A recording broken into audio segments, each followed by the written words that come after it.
नमस्कार। आप सभी का स्वागत है आपके अपने ही प्रोग्राम अस्तित्व में। हम सभी जानते हैं कि ये जमाना है पार का, शक्ति का। बात करते हैं विभिन्न प्रकार की शक्तियों की। हम सभी जानते हैं पैसे की पार को, पैसे की ताकत, नाम की ताकत, शोहरत की ताकत, फिजिकल पार। लेकिन हम भूल जाते हैं कि ये सब तो बाह्य शक्तियां हैं। एक सबसे बड़ी शक्ति जो हम सबके अंदर मौजूद है वो है आत्मशक्ति, जो कि कुछ सुप्त है। जरूरत है उसे जानने की, उसे पहचानने की और जागृत करने की, ताकि उस सबसे बड़ी ताकत को हम सब महसूस कर सकें। आत्मशक्ति को जगाने के लिए, जागृत करने के लिए अध्यात्म का एक बहुत बड़ा योगदान है। अध्यात्म किस तरह से हमारी शक्ति को जागृत करेगा, अध्यात्म हमें कौन सी चरम सीमा तक ले जाएगा, इस सभी विषय पर चर्चा करने के लिए हमारे साथ स्टूडियो में मौजूद हैं डॉक्टर गिरीश पटेल। डॉक्टर गिरीश पटेल एक वर्ल्ड रिनाउंड साइकोथेरेपिस्ट हैं। डॉक्टर गिरीश, आपका बहुत बहुत स्वागत है हमारे स्टूडियो में। नमस्कार। डॉक्टर गिरीश, हम सभी कहते हैं कि एक दिव्य चेतना हमारे सबके भीतर मौजूद है। उस दिव्यता की अनुभूति हम अपने अंदर कैसे करें, उस अनुभूति को कैसे महसूस करें, कैसे एंजॉय करें? वास्तव में क्या करना चाहिए कि दिव्यता की हम अनुभूति क्यों नहीं कर पा रहे हैं? क्योंकि हमारा मन 5 तत्वों से जुटा है, और जब तक मन 5 तत्वों से जुटा है कि जिसमें वह अनुभूति की क्षमता ही नहीं है। उदाहरण के रूप में हम अग्नि के सामने खड़े रहे और ये अपेक्षा रखें कि मुझे शीतलता मिले तो असंभव है, क्योंकि अग्नि में वह शक्ति ही नहीं। तो ऐसे इन 5 तत्वों में भी दिव्यता की अनुभूति कराने की क्षमता ही नहीं है। इसलिए दिव्यता की सचमुच अनुभूति करनी हो तो इन 5 तत्वों से ऊपर उठना होगा, इन 5 तत्वों से न्यारा होना होगा। जितना जितना हम उससे ऊपर उठेंगे, न्यारे होंगे, नेचुरली ही दिव्यता का अनुभव करते जाएंगे, क्योंकि दिव्यता का एक अखूट स्रोत हमारे में समाया हुआ है। सिर्फ उस डिटैचमेंट की आवश्यकता है। इस 5 तत्वों से, 5 तत्वों से उपराम कैसे हुआ जाए? किस जरिए से हम इससे ऊपर उठ सकते हैं, डिटैच हो सकते हैं? जिस जरिए से हम इससे जुटे हैं उसी जरिए से इससे उपराम उठना होगा। कैसे जुटे हैं? चिंतन से जुटे हैं, विचारों से हम जुटे हुए हैं जी। तो विचारों से ही उससे हमें उपराम होना होगा, चिंतन के जरिए उससे हमें उपराम होना होगा जी। अंडरस्टैंडिंग के जरिए उससे उपराम होना होगा।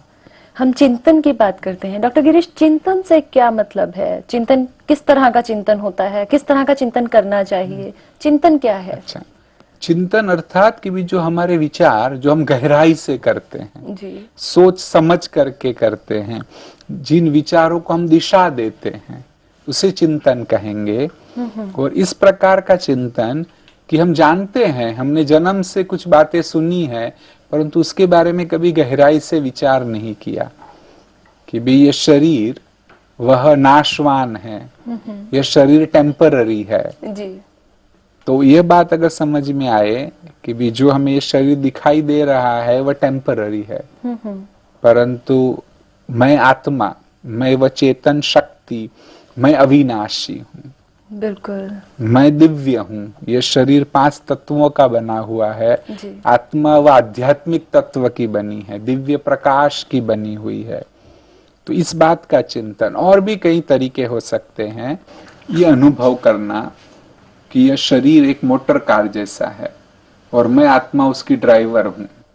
जैसे ड्राइवर को सदैव यह जागृति होती है कि मैं कार से भिन्न हूं, परंतु हम आत्माओं ने उस जागृति को गंवा दिया है, अपने आप को शरीर मान के ही कर्म कर रहे हैं। तो दोबारा यह चिंतन हो कि कैसे मैं इस शरीर को चलाने वाली दिव्य चेतना हूं। इस शरीर को हम एक कंप्यूटर मैन भी मान सकते हैं, रोबोट भी मान सकते हैं। रोबोट कैसे काम करता है? उसको जो प्रोग्राम दिया गया है उस प्रोग्राम के अनुसार ही रोबोट काम करता है। तो आत्मा वो प्रोग्राम देने वाली है। यह चिंतन भी हो, इस प्रकार की जागृति हो, तो हम आत्म उन्नति कर सकते हैं। चिंतन कितने प्रकार का होता है? अच्छा, अगर हम सोचे कि चिंतन के कितने प्रकार, बिल्कुल, तो हमारे शास्त्रों में भी इसको अलग अलग लेवल्स भी बताए गए जी। कि आत्मचिंतन वो उत्तम है, कहा माया का चिंतन या धन का और संसारिक चिंतन वह मध्यम है, काम विकार का चिंतन कहते कनिष्ठ है, और पर चिंतन को अधम कहा गया कि सबसे इंफीरियर, करना ही नहीं चाहिए। सबसे लोएस्ट है वह पर चिंतन है। तो सचमुच पर चिंतन बिल्कुल नहीं करना चाहिए और सबसे ज्यादा आत्मा का चिंतन करें। कुछ लोगों को अपने जीवन में, अपनी लाइफ में संतुष्टि का अनुभव नहीं होता। क्या इसका क्या कारण हो सकता है? इसका क्या रीजन रहता है? वास्तव में मैं समझता हूँ कि वह गुमराह हुए हैं जी, या तो कंफ्यूज भी हुए हैं। एक सियार की कहानी याद आती है कि वो बहुत प्यासा था तो पानी को ढूंढ रहा था, तो उसको पानी तो मिल गया लेकिन पानी में एक फल भी दिखाई दिया, वृक्ष का फल पानी में दिखाई देने लगा। जी। तो उसे लगा कि ये फल भी मैं खा लूं। तो पानी में हाथ डाल करके उस फल को खाने गया तो पानी को ही पूरा गंदा कर दिया, न तो फल मिला न प्यास बुझी। तो हमारी भी आज अवस्था इसी ही है कि हमें सब कुछ जो चाहिए वह मिल सकता है, उसकी प्यास बुझ सकती थी, बड़ा सरल था, लेकिन ज्यादा लोभ करने गया, उसे छोड़ दूसरे का लालच। हाँ, तो हम भी आज ऐसा ही कर रहे हैं और कई चीजों की लालच में इतने फंसे हैं कि कुछ भी प्राप्त नहीं हो रहा।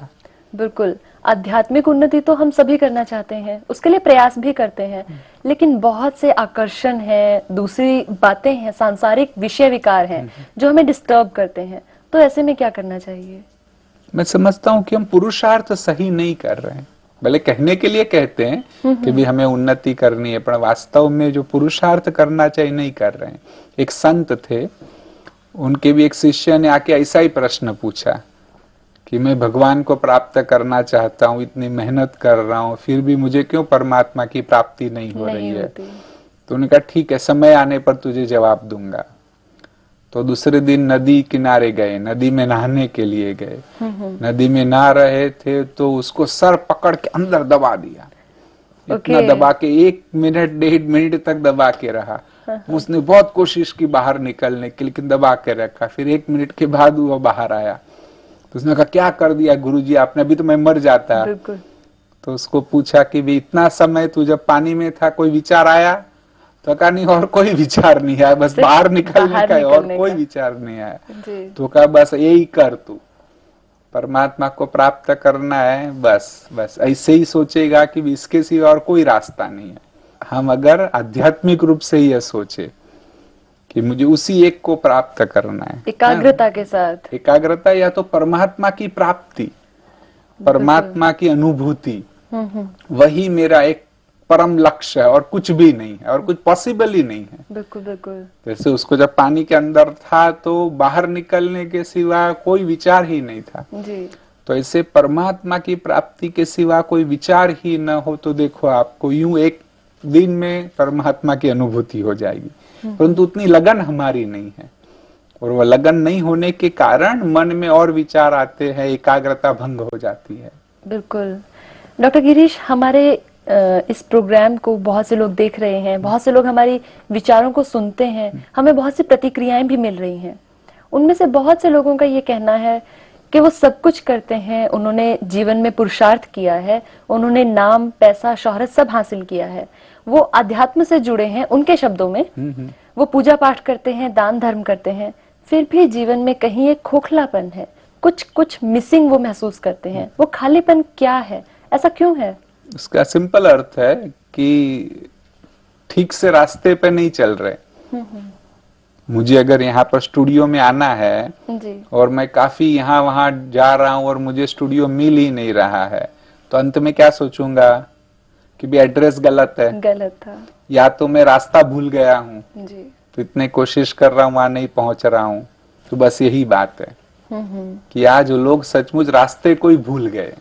बस यही अगर सोच ले कि इतनी मेहनत करने के बावजूद भी हम मंजिल पर नहीं पहुंच रहे, अंदर में जो फुल सेटिस्फेक्शन मिलना चाहिए, एक फुलफिलमेंट की अनुभूति होनी चाहिए, वो नहीं हो रही है, उसका अर्थ है कि हम रास्ता भूल गए हैं। फिर से हमें सही रास्ते पर आना पड़ेगा।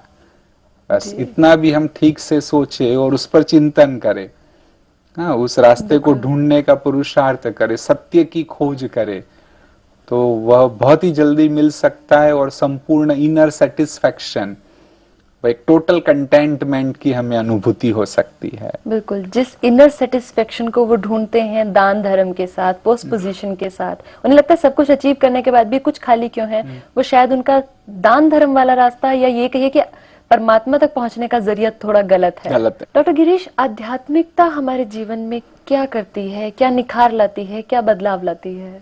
वास्तव में आध्यात्मिकता क्या करती है, जैसे कि आध्यात्मिकता फिलॉसफी नहीं है, आध्यात्मिकता कोई डिस्कशन नहीं है, आध्यात्मिकता कोई दिखावा भी नहीं है। आध्यात्मिकता क्या है, जैसे अंधे व्यक्ति को अगर आप आंखें दे दो तो उसे रोशनी मिल जाती है, सब कुछ देखे और कुछ कहने की जरूरत नहीं जी। ऐसे ही आध्यात्मिकता से भी हमें ज्ञान की रोशनी मिलती है, और ज्ञान की रोशनी मिलती है तो सब कुछ स्पष्ट दिखाई देने लगता है। फिर जो इससे पहले के प्रश्न में भी आपने पूछा था, वह कंफ्यूजन भी खत्म हो जाएगा, कि आपको क्लियर देखने लगेगा कि भी क्या करना है क्या नहीं करना है, नहीं क्या उचित है क्या अनुचित है जी। तो आपका एक संकल्प भी ऐसी दिशा में नहीं जाएगा कि जहां पर एनर्जी वेस्ट होती हो, जहां इनर कंटेंटमेंट की अनुभूति नहीं होती हो जी। डॉक्टर गिरीश, कर्म करते करते आध्यात्मिकता कैसे की जा सकती है? कर्म के साथ आध्यात्म कैसे जुड़ेगा और किस तरह से ये आपको अपने परमात्मा से मिलाएगा? वास्तव में आध्यात्मिकता को कर्म के साथ ही अपनाना है जी। कर्म का संन्यास नहीं करना है, नहीं तो सच में सच्चे अर्थ में आध्यात्मिक जीवन नहीं बन सकता है। परंतु क्या करना होगा कि कर्म करते करते वो कर्तापन का त्याग करो, कि मैं कर रहा हूँ, अभी मैं सोचो कि मैं ये सब बता रहा हूँ, तो वह उसमें मैंपन आएगा, अहंकार आएगा जी।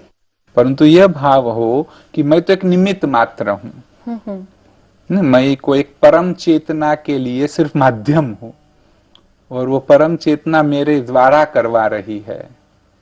जैसे हम जब माइक में बोलते हैं तो माइक तो सिर्फ एक माध्यम है, बिल्कुल बोलने वाला व्यक्ति बोल रहा है जी। तो ऐसे ही वह भाव हो। दूसरा, जो कर्म का फल है उसके साथ भी आसक्ति ना हो। जब हम अच्छा कर्म करते हैं ऑटोमेटिक फल मिलना है जी। अगर उसके साथ आपका मोह नहीं है, आसक्ति नहीं है, तो भी हम कर्म करते करते भी आध्यात्मिकता की चरम सीमा पर पहुंच सकते हैं। बिल्कुल, फल की इच्छा त्याग दो, सिर्फ अपना कर्म करो, पुरुषार्थ करो, अच्छे से अच्छा करो, वो ऑटोमेटिक जी। कहा गया है कि भी लाइफ इज इको, जो आप करते हैं वो आपको मिलना ही मिलना है। बिल्कुल बिल्कुल। और ये कर्तापन को खत्म करेंगे तो अहंकार खत्म हो जाएगा। जो व्यक्ति आध्यात्मिक पुरुषार्थ करता है उसे वो उन्नति भी मिलती है, और सफिशिएंट धन की जो हमें आवश्यकता है वह तो हमें मिल ही जाता है, नहीं otherwise there is no end to it. बिल्कुल बिल्कुल। जब हम फिजिकल एस्पेक्ट को सोचते हैं तो सब कुछ मिल जाए फिर भी ये लगता है कि अभी भी मेरे में कमी रह गई, कुछ कमी है। शायद आध्यात्मिक उन्नति होने के कारण एक सेटिस्फेक्शन आ जाती है, जो बहुत बड़ी बात है, जो बहुत बड़ी बात है, जिसके कारण आपने जो भी अचीव किया है आपके पुरुषार्थ में कमी नहीं आती और उस अचीवमेंट से आपको सेटिस्फेक्शन मिलती है। बिल्कुल, और इंथुजियाज्म भी बना रहता है, पूरा जोश बना रहता है, स्वास्थ्य अच्छा रहता है। तो ये सब जो प्राप्तियां है वो बहुत बड़ी प्राप्तियां हैं। बिल्कुल, तो आपने बिल्कुल सही रास्ता चुना है। ठीक। एक और चीज मैं पूछना चाहती हूँ डॉक्टर गिरीश, कि अध्यात्म कहीं हमारे विकास में कहीं कोई छोटी मोटी अड़चन तो नहीं डालता? अध्यात्म का स्व विकास में कोई बाधा उत्पन्न तो नहीं करता? नहीं, बिल्कुल नहीं करता। वास्तव में अध्यात्म कैसा है, अग्नि जैसा है। अग्नि जैसा? हाँ, अग्नि में आप रोटी डालो तो भी वो प्रकाशित हो जाएगी, उसमें कागज डालो तो भी वो प्रकाश का रूप ले लेगा, जो भी डालो, घी डालो वह प्रकाश में कन्वर्ट हो जाएगा। तो ऐसे सच पूछो तो अध्यात्म में भी आप जो भी क्षेत्र में मेहनत कर रहे हैं अल्टीमेटली ज्ञान का प्रकाश होगा, इनलाइटनमेंट मिलेगा, और जो इनलाइटनमेंट हमें सारे जीवन में जो हम हासिल करना चाहते हैं उसमें भी मदद करेगा, और अल्टीमेट तक गोल तक पहुंचाने में हमें मदद करेगा। तो वास्तव में ज्ञान का प्रकाश है कि जिसमें और कोई भी हानि या तो और कोई ऐसी चीज की जिससे हमें अल्टीमेटली लगे कि भी मैंने कुछ प्राप्त नहीं किया, ऐसा कभी नहीं होता, कभी नहीं होता। बल्कि एक और तसल्ली मिलती है कि किसी एक लेवल तक परमात्मा के पास शायद हम पहुंच जाएंगे। बिल्कुल, दिव्य पहुंचता ही है, हम अगर सही रास्ते से पुरुषार्थ करें उसके करीब जरूर पहुंचते हैं जी। इन सभी बातों को हम अपनाना चाहते हैं, अध्यात्म को दिल से अपनाना चाहते हैं। हम भी चाहते हैं कि अपने में उस दिव्य चेतना को अनुभव करें जो सब जगह है, सब में है। इसके लिए क्या करना चाहिए एक कॉमन मैन के लिए? जनरली ये सबकी क्यूरियोसिटी होगी, क्योंकि मुझे ऐसा महसूस हो रहा है कि मैं कहाँ जाऊं, कैसे कैसे सबको मैं फॉलो कर सकती हूँ, कैसे अपना सकती हूँ। सबसे पहले तो मैं समझता हूँ क्या करना चाहिए कि ये सब जो बातें हमने चर्चा की है उसके आधार से ये भी स्पष्ट हुआ होगा कि सत्य को खोजना चाहिए। एक अंदर में ये जिज्ञासा व्यक्ति को आ जाए कि मुझे सत्य को खोजना है, तब वो सत्य तक जरूर पहुंचता है। और उसका एक बहुत ही अच्छा रास्ता है ब्रह्मा कुमारी ईश्वरी विद्यालय में। जो भी मैंने सारी बातें बताई आपको मेरी अपनी नहीं है, बल उसको मैंने साइकोलॉजी के साथ जोड़ने की कोशिश की है जी। परंतु उसका एक फाउंडेशन कोर्स होता है, फाउंडेशन कोर्स। हाँ, 7 लेसन्स होते हैं इसके, कि जो 7 लेसन्स में सारा फाउंडेशन जो है ज्ञान का, मेडिटेशन के अभ्यास का, वह स्पष्ट किया जाता है। तो मैं समझता हूँ आपके लिए भी और सभी के लिए जिनको भी ये जिज्ञासा है, ब्रह्मा कुमारी इसके सभी सेवा केंद्र पर फाउंडेशन कोर्स कराया जाता है, वो जो फ्री ऑफ कॉस्ट होता है। कि वो फाउंडेशन कोर्स किया जाए तो हम सत्य को सचमुच ढूंढ पाते हैं। और वो डेफिनेट है कि जो भी आप पुरुषार्थ कर रहे हैं वो ज्ञान की कोर्स की बातें उसमें ऐड करेगी, आपको और आगे बढ़ाने में मदद करेगी। जी डॉक्टर गिरीश, आपने बताया ये फाउंडेशन कोर्स 7 डेज का है और फ्री ऑफ कॉस्ट है। और इंस्टीट्यूशंस जिस तरह के भी कोर्सेज चलाते हैं तो वो सब पैसा लेते हैं, कुछ ना कुछ फीस रहती है। आप लोग कोई फीस नहीं लेते? इस संस्थान में कोई फीस चार्ज नहीं की जाती? तो इसलिए इसके पीछे भी एक राज है। दादी प्रकाश मणि जी हमेशा कहते हैं कि भी ज्ञान है वह तो परमात्मा की देन है, ज्ञान कोई हमारा नहीं है जी। और जब ज्ञान परमात्मा की देन है तो ज्ञान के ऊपर कीमत लिखी नहीं होनी चाहिए। जैसे और कोई हम चीज वस्तु खरीदने जाते तो उसके ऊपर प्राइस टैग होती है कि भी ये चीज 500 रुपये की, 1000 रुपये की है। तो ऐसे ज्ञान के ऊपर प्राइस टैग नहीं होनी चाहिए। एक तो यह कारण है और दूसरा यह कारण है कि भी ज्ञान सभी तक पहुंचना चाहिए, एक गरीब से गरीब व्यक्ति तक भी पहुंचना चाहिए। बिल्कुल। कई बार जो लोग फीस लेते हैं वो ये भी आर्ग्यूमेंट देते हैं कि जब फीस लेते हैं तब उसकी वैल्यू होती है। हमें भी कहीं कहते हैं कि भी आप लोग फ्री करते हैं तो लोगों को वैल्यू नहीं है, अब फीस लेने लगो उसकी वैल्यू बढ़ेगी। अच्छा। चलो ये बात ठीक भी हो सकती है कि भी फीस लेने पर उसकी वैल्यू बढ़ती है, परंतु तब एक मामूली आदमी उसको नई जीवन में अपना पाएगा कि जिसको शायद सबसे ज्यादा जरूरत है। बंबई में मैं देखता हूँ कि भी जो झुग्गी झोपड़ी में रहने वाले लोग हैं उनको शायद सबसे ज्यादा जरूरत है। मिडिल क्लास तो कैसे भी कुछ ना कुछ कर रहा है जी। तो अगर थोड़ा भी हम ये भी कहे कि भी ये फाउंडेशन कोर्स के 500 रुपीज है तो वह लोग तो नहीं कर पाएंगे। बिल्कुल बिल्कुल। तो उनके तक आपका ज्ञान है वह नहीं पहुंचा जी। तो इसीलिए इसको फ्री में रखा गया। तो और हमने कहीं देखा है, मैं भी जब शुरू में आया आज से 30 साल पहले जब मैंने रेगुलर आना शुरू किया जी। तो मैं भी ऑब्जर्व कर रहा था कि ये ब्रह्मा कुमारी बहनें क्या कर रही है। क्योंकि ये निर्णय करना कि ऐसा जीवन जीना है आगे चल के न हो कि भी हमने कोई गलत निर्णय ले लिया। बिल्कुल बिल्कुल। तो काफी करीब 2 साल तक मैंने ऑब्जर्व किया तो एक बात, बहुत सारी बातें यहाँ इससे संबंधित जो बात है वो मुझे ये लगा कि भी इनका जो बहुत ही अच्छा काम है वह यह है कि भी छोटे से छोटे व्यक्ति में यह सम्मान जगा देते हैं। हमने देखा भी कहीं बंबई में पहली बार आते हैं तो नहीं झुग्गी झोपड़ी में जो रहने वाले हैं कि भी शराब पी के आए हैं, कपड़े भी शायद 5 दिन से धोए नहीं होंगे, शरीर से भी बदबू आ रही है, अच्छा भी नहीं लगता कि उनसे बात करें हम।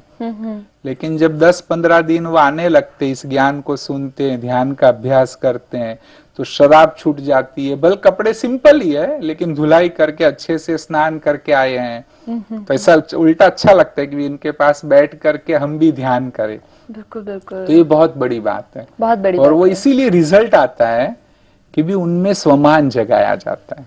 राजयोग में यह समझाया जाता है कि भी आप देवतुल्य हो, नर ऐसे कर्म करे जो नारायण के समान बने, नारी ऐसे कर्म करे जो श्री लक्ष्मी के समान बने। तो ये जो भावना उनमें पैदा होती है उससे उनका स्वमान जाग जाता है। तो मैं समझता हूँ ये जो फ्री रखा गया है वो सबसे अच्छी बात। मेरे फादर थे कि जो इतना नहीं आते थे, माँ आती थी तो माँ उनको ले आती थी जबरदस्ती कि चलो सेंटर पे, तो पीछे पीछे आ जाते थे, लेकिन वो देखते थे।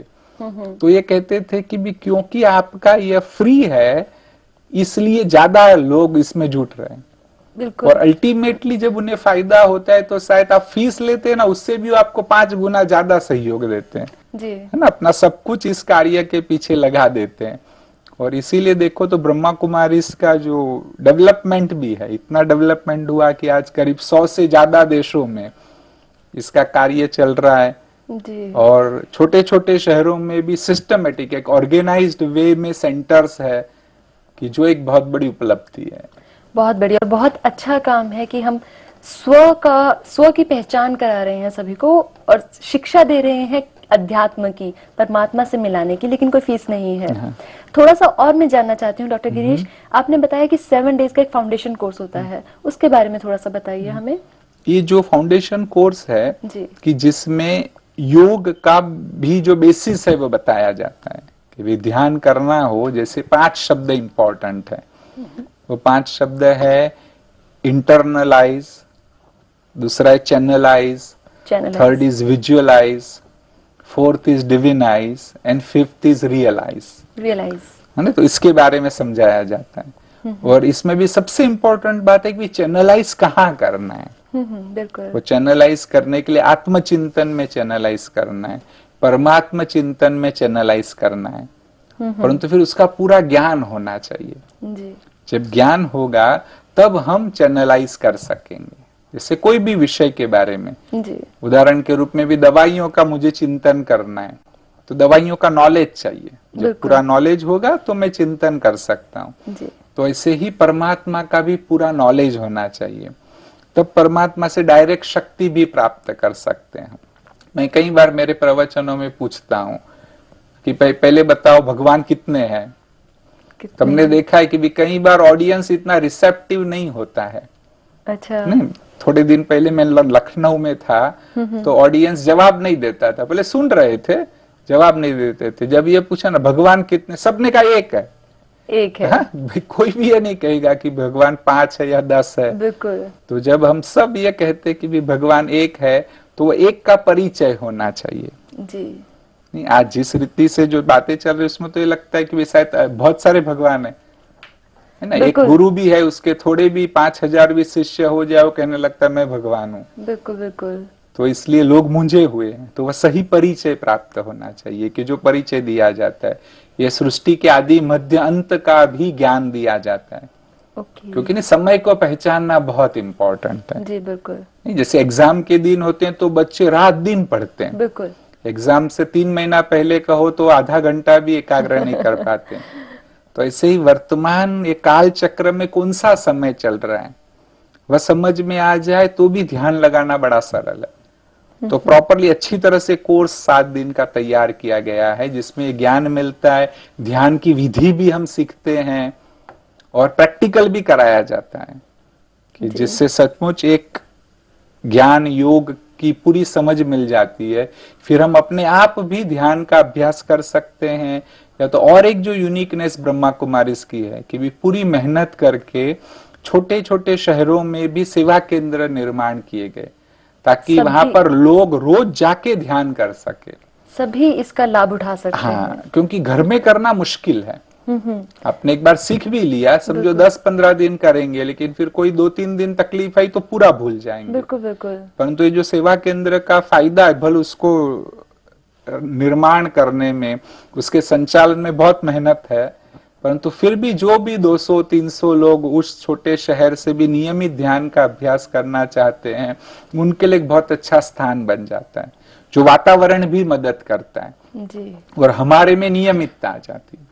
एक सिर्फ लक्ष्य भी रख ले कि भी दिन में एक बार वहां पर जाना है, तो वह भी आपकी नियमितता को आध्यात्मिक उन्नति में मदद करता है।